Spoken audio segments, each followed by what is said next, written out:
آج کربلا کا میدان میں 10 دن پانی، 10 دن بھوکا، 10 دنوں کی ظلم کی داستان تو یاد رہ گئی، 40 دنوں کے ظلم کی داستان تم بھلا بیٹھے۔ یہ جو کنواں مجھے سامنے دکھ رہا ہے، روما کا کنواں، ایک وقت مسلمان میٹھے پانی کے لیے ترس رہے تھے، کیا میں نے یہ کنواں خرید کر نہیں دیا؟ تم نے روزہ رکھا ہے، آؤ محمد الرسول اللہ تمہیں خوشخبری دیتے ہیں، روزہ تو تم نے دنیا میں رکھا ہے، آج کا افطار ہمارے ساتھ ہونے والا ہے۔ اس پہلے سننا والجماع کے نوجوانوں کو یہ باتوں کا علم ہونا چاہیے۔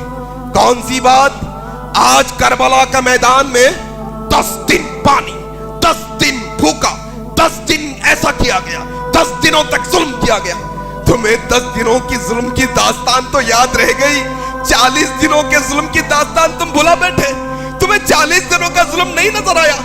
وہ عثمان جو وقت کا خلیفہ ہے، گھیراؤ کیا گیا ہے، گھر کے باہر نکلنے نہیں دیا جا رہا ہے، وہ عثمان بن عفان آخری خطبہ دیتے ہیں، اپنی گھر کی چھت پر چڑھے ہیں، گھر کی چھت پر چڑھے ہیں، چڑھ کر اپنے ظالم دوستوں سے کہتے ہیں، ظالموں بتاؤ کیا یہ جو کنواں مجھے سامنے دکھ رہا ہے، روما کا کنواں، ایک وقت مسلمان میٹھے پانی کے لیے ترس رہے تھے، کیا میں نے یہ کنواں خرید کر نہیں دیا؟ کہا تم نے دیا، تو پھر کیا میں جس کنویں کو خرید کر وقف کروں اس سے 2 گھٹ پانی تم مجھے نہیں پلا سکتے؟ اللہ اکبر۔ عثمان نے کہا کیا مسجد نبوی جب چھوٹی پڑ رہی تھی میں نے زمین خرید کر اللہ کے نبی کو وقف نہیں کی؟ کیا اس مسجد میں مجھے جا کر نماز پڑھنے کی آج اجازت نہیں؟ کہا نہیں دے سکتے۔ ظالموں نے خود کیا ہے۔ آج لوگ یہ سمجھتے ہیں حضرت علی کی حضرت عثمان کی دشمنی تھی، دونوں کے اندر دشمنی تھی۔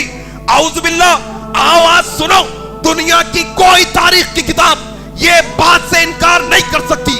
جاؤ، تم اہل حدیثوں کی کتابوں کو نہیں مانتے، نہ مانو اپنی کتابوں کو، جاؤ مسلمانوں کی تاریخ کی کتابیں نکالو، جاؤ نکالو عیسائیوں کی تاریخ کی کتابیں نکالو، جاؤ رافضیوں کی تاریخ کی کتابیں نکالو، یہ جملے تمہیں ملیں گے۔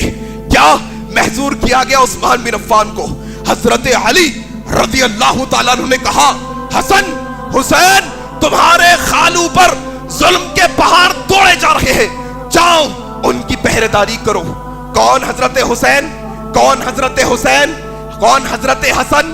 یہ جنتی نوجوانوں کے سردار، جنتی نوجوانوں کے سردار۔ کیا عثمان کا مقام؟ عثمان کی گھر کی پہرے داری جنتی نوجوانوں کے سردار کر رہے ہیں۔ اللہ اکبر۔ کھڑے ہیں حضرت حسین، حضرت حسن، حضرت عبداللہ، حضرت طلحہ اور کون؟ حضرت زبیر بن عوام پہرے داری پر۔ حضرت عثمان نے دیکھا، بیٹے عثمان حسین یہاں کیوں آ گئے؟ یہاں مسئلہ بڑا خطرناک ہے، تم جنت کے پھول ہو، تم نبی کے نواسے ہو، تم نبی کے لخت جگر ہو، میں نہیں چاہتا کہ میری وجہ سے تمہارے جسم پر ایک خروش بھی آئے۔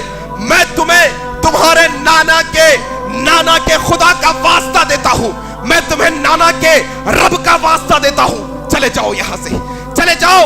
عثمان کو یہ گوارا نہیں کہ اس کی وجہ سے کسی مسلمان کے جسم پر ذری خروش بھی آئے، جاؤ تمہیں اللہ کا واسطہ دیتا ہوں، چلے جاؤ۔ حضرت حسن حسین نے جب اللہ کا واسطہ سنا چلے گئے، جیسے ہی گئے دشمن گھر میں داخل ہوئے۔ 40 دن، یہ 40واں دن ہے، 40 دن سے روزے رکھ رہے، لگاتار روزے کی حالت میں، کھانا پینا کچھ نہیں۔ حضرت عثمان رضی اللہ تعالیٰ عنہ، بیوی نائلہ کہتی ہے عثمان تم یہ کیا کر رہے ہو؟ ہاں نبی کے نواسوں کو بھیج دیا، بھتیجوں کو بھیج دیا، ہاں نبی کے صحابہ کو بھیج دیا، دشمن اندر آ رہا ہے۔ کہا نائلہ ڈرنے کی ضرورت نہیں، نائلہ ڈرنے کی ضرورت نہیں، اللہ ہمارے ساتھ ہے، کوئی مسئلہ نہیں۔ نائلہ نے کہا ذرا دیکھو وہ دیوار ہے، وہ دیوار سے دشمن پھلانگ رہا ہے، اس کا ہاتھ مجھے نظر آ رہا ہے۔ کہا نائلہ دشمن کو آنے دو، دشمن کو مارنے دو، لیکن اللہ کے لیے میری نظروں کو قرآن سے ہٹنے نہ دو۔ اللہ اکبر۔ نائلہ میں چاہتا ہوں جب میری روح نکلے، جب میں شہید ہوں، جب میں مروں تو میری نظریں قرآن پہ ہو۔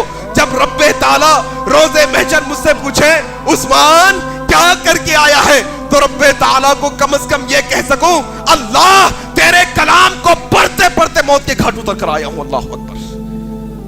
کہتے ہیں حضرت نائلہ سے کہتے ہیں نائلہ آج ایک پائجامہ لا کر دینا، عرب لوگ کیا پہنتے ہیں؟ تیبن، لنگی پہنتے، پائجامہ نہیں پہنتے. کہا نائلہ آج مجھے ایک پائجامہ لا کر دو. کہا سرداج کیوں؟ پائجامہ کیوں؟ حیادار تھے نا، حیا کرنے والے تھے نا.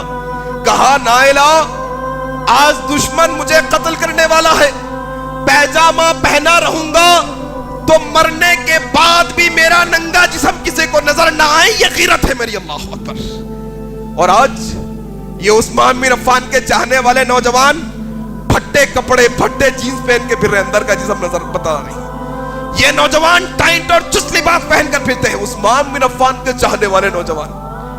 اور ذرا یہ بات بھی سمجھو، کورونا کی خیر آئی، ہر ایک گھر سے ایک فرد کی موت ہوئی، ہر ایک گھر سے ہوئی تقریباً، الا ماشاءاللہ. کئی لوگ جو جب تھے اب نہیں ہمارے ساتھ، آنن فانن ایک ہفتے کی بیماری میں اللہ کو پیارے ہو گئے، ان کا وقت تھا چلے گئے. لیکن کیا ہم کچھ سیکھ سکیں کہ وہ آج ہمارے درمیان میں نہیں؟ آج سال 2 سال ہو گئے، شادی خانوں کی حالت دیکھو، ذرا دیکھو کیسے مرفے، کیسے باجے، کیسا ڈانس، کیسی موسیقی، کیسا ناچ گانا. انسان موت کو بھلا بیٹھا ہے. نوجوانوں سنو، ان کی موت ایک ہفتے میں آئی کوئی بیماری کی وجہ سے، لیکن اگر وہ موت کا فرشتہ تم ناچتے ناچتے رہو گے، اللہ کے حکم پر وہ موت کا فرشتہ آئے گا. ان کو 8 دن لگے، تمہیں 8 سیکنڈ بھی نہیں لگیں گے مرنے کے لیے. یاد رکھنا. کیا منہ دکھاؤ گے اللہ کے پاس جا کر؟ عثمان کہتے ہیں نائلہ پائجامہ پہنا دو. پہنا دیا گیا. کہا سردار آج روزہ ہے نا، لیکن گھر میں تو پانی بھی نہیں ہے آج تو روزہ کرنے کے لیے، نمک بھی نہیں ہے. کہا نائلہ نبی خواب میں آئے تھے. کہا عثمان کیا حال ہے؟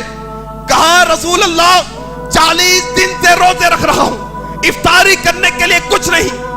اللہ کے نبی نے کہا عثمان صبر کا دامن تھامے رکھنا، صبر کے ساتھ رکھنا. عثمان تم نے روزہ رکھا ہے، آؤ محمد الرسول اللہ تمہیں خوشخبری دیتے ہیں. روزہ تو تم نے دنیا میں رکھا ہے، آج کا افطار ہمارے ساتھ ہونے والا ہے. عثمان، اللہ اکبر. یہ عثمان بن عفان ہے. رب اشرح لي صدري ويسر لي أمري واحلل عقدة من لساني يفقه قولي.